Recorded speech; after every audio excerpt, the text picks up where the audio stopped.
All right. Thank you so much for having me. So it's such a pleasure. So yeah, so I have a subtitle for this talk. So it's how to let go of habit, or how I tell my patients that smoke how much I love tobacco.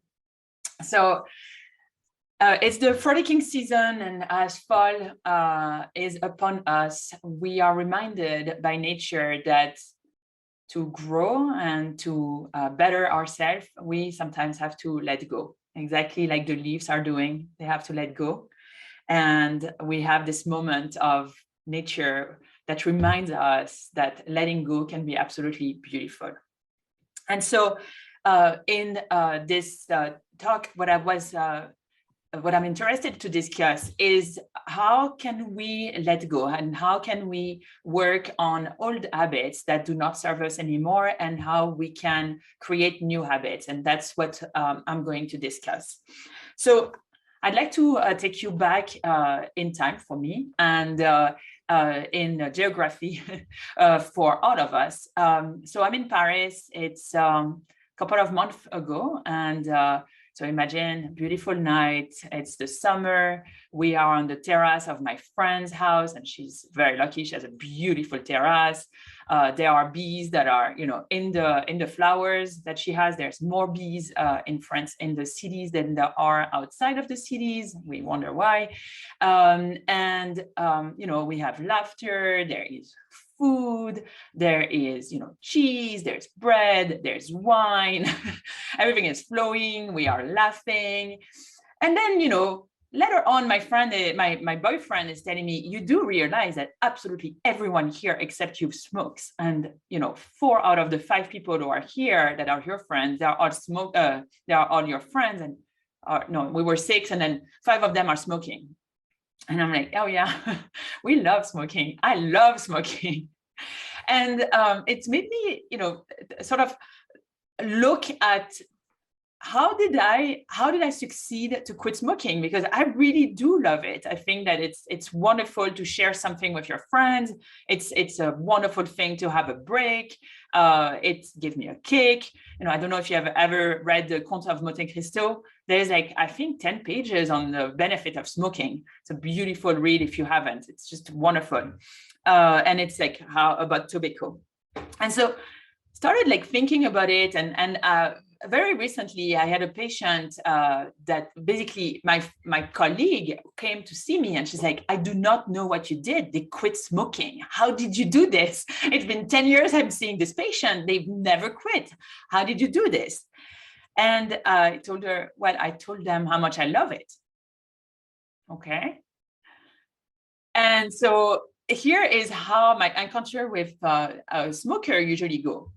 I'm like, okay, so you're here. So usually I'm a rheumatologist, so I see patients with rheumatoid arthritis. And so I'm like, so so you smoke, you said that you're smoking.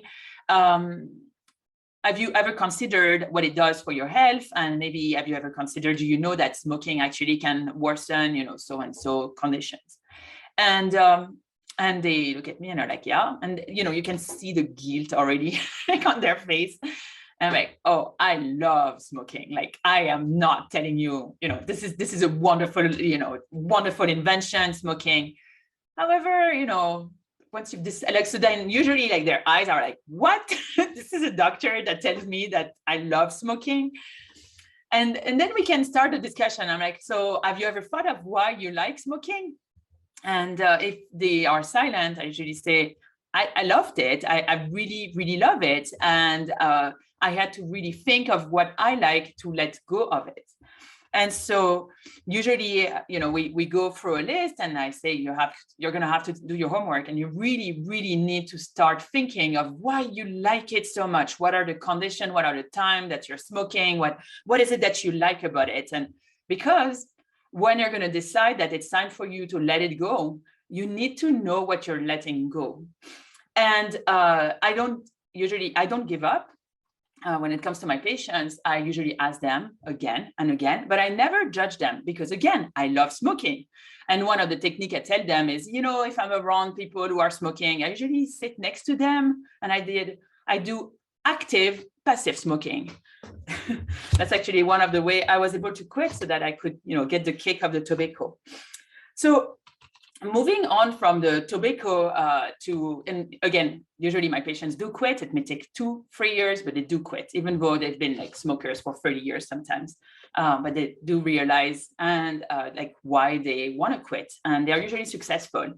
And so I started thinking about like techniques of how to change habits, and there are 3 techniques that I would like to discuss. The first one is acknowledge the habit. Second one is recognize the good in that habit and why we're doing it. And then the third one is create a new habit because nature does not like emptiness. So the first one is acknowledging the habit. And so I'm just going to pause for a couple of seconds. We all have habits that we would like to change. I definitely have one. I'm afraid of falling when I climb, and I'm trying to really work on that. But so acknowledging, so I'm going to go to the example of smoking.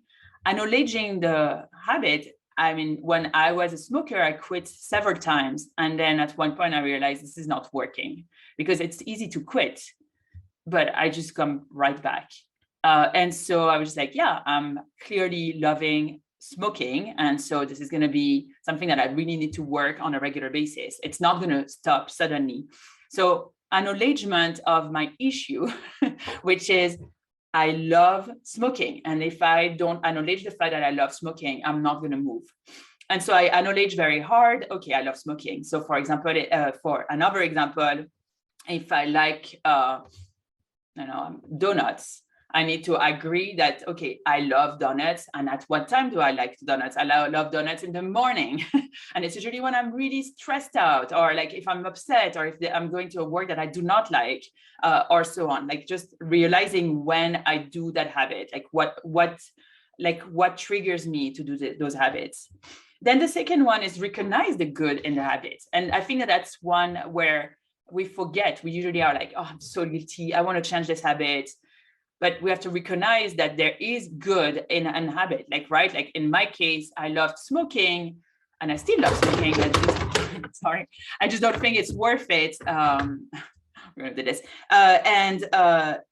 What is it that I liked when it came to smoking? So when it came to smoking, it allowed me to take a break. It allowed me to be with friends.